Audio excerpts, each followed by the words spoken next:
नमस्कार. माझं नाव विजय सुर्वे. मी लग्नसोहळा मुंबईसाठी काम करतो. लग्नसोहळा मुंबईला एक प्रश्न पडला होता की काही अशी व्यक्ती मला दिसल्यात की त्यांना कुठेतरी संवाद होत नाही त्यांच्याबरोबर आणि ते कुठेतरी अडकलेले आहेत. तर काय आहे ते समजून घ्या जरा.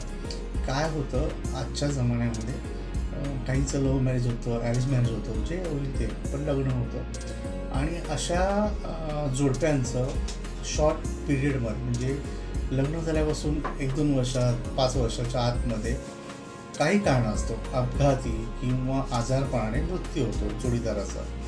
मग त्याच्या पत्नीचा असो किंवा पतीचा असो, अशा घटना घडतात. आणि काय होतं, ह्या 2-3 वर्षात त्यांचं जे बॉन्डिंग नसतं एकामेकाबरोबर, तर त्याच्यातून त्या व्यक्ती काय करतात की सेकंड मॅरेजसाठी विचार करतच नाही. ते निर्णय घेऊन टाकतात, नाही मी करणारच नाही, असा त्यांचा निर्णय असतो.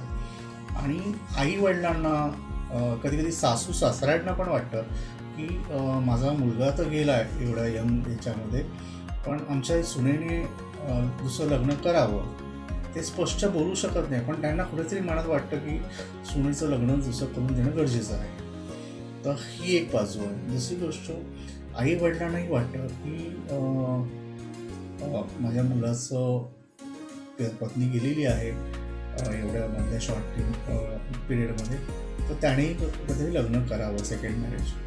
पण मुलगा ऐकत नाही, सून ऐकत नाही, अशा गोष्टी घडत आहेत. आणि हे सत्य आहे आणि ते सगळ्यांनाही, तुम्हालाही मान्य असेलच ते, की अशा घटना घडत आहेत.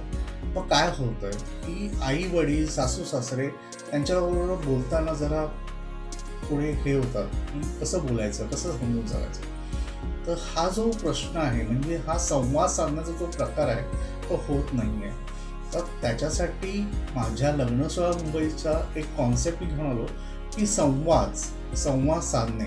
तर संवाद साधणे म्हणजे काय, की त्या व्यक्तीला आपण स्वतःहून त्याची पुढची फ्युचर प्लॅनिंग काय असू शकतं ते सांगणं गरजेचं आहे. कारण फ्युचर काय आहे आत्ताचं राईट नाव, की जर तुम्ही एकटे राहताय किंवा तुम्हाला बाळ आहे, तुम्ही त्या बाळाला घेऊन स्वतंत्र राहण्याचा प्रयत्न करताय, पण भविष्यात काय, पुढे काय, जोडीदार हा गरजेचा आहे. तर त्यासाठी त्यांना एक समजूतदारपणे आणि भविष्याची चिंता कशी करावी, काय करावी, हे समजून सांगण्यासाठी त्यांचे संवाद साधणं गरजेचं आहे. आणि तो संवाद मी माझ्या लग्नसोहळा जो विवाह मंडळ आहे त्याच्यातनं गाठण्याचा प्रयत्न करू शकतो, अशी माझी कॉन्सेप्ट आहे. तर अशा काही जोडीदार, अशा काही व्यक्ती असतील तुमच्या बघण्यामध्ये की त्यांची पत्नी वारली किंवा तिचे पती वारलेले आहेत आणि ती आता लग्नाला तयार नाही आहे, तर अशा व्यक्तींना जर काउन्सिलिंग करणं, बघा मी काउन्सिलिंग म्हणजे मी कोणता शिकलेलं नाही आहे, पण एक कुठेतरी काहीतरी गोष्टीचा अनुभव घेऊन मी पाठीशी त्यांच्याशी बोलू शकतो, त्यांना समजून सांगू शकतो. कुठेतरी दुवा तुमच्यातला आणि माझ्यातला असा एक तयार होईल आणि त्यांना समजून सांगण्याचा प्रयत्न करेल आणि त्याच्यातनं एक नवीन संसार कसा तयार होऊ शकतो यासाठी मी प्रयत्न करू शकतो. तर माझं हे कॉन्सेप्ट आहे की संवाद. जर हे कॉन्सेप्ट तुम्हाला आवडलं तर नक्की माझ्याशी संपर्क साधा.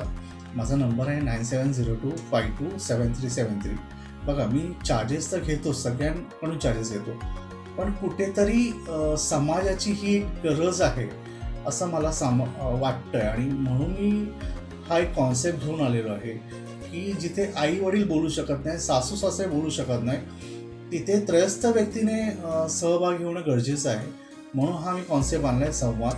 जर तुम्हाला हे कॉन्सेप्ट आवडलं तर नक्की माझे संपर्क साधा, आपण पुढे बोलू.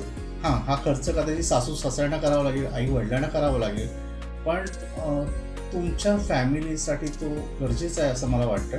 तर बघा, तुम्हाला जमलं तर माझ्याशी संपर्क साधा. धन्यवाद.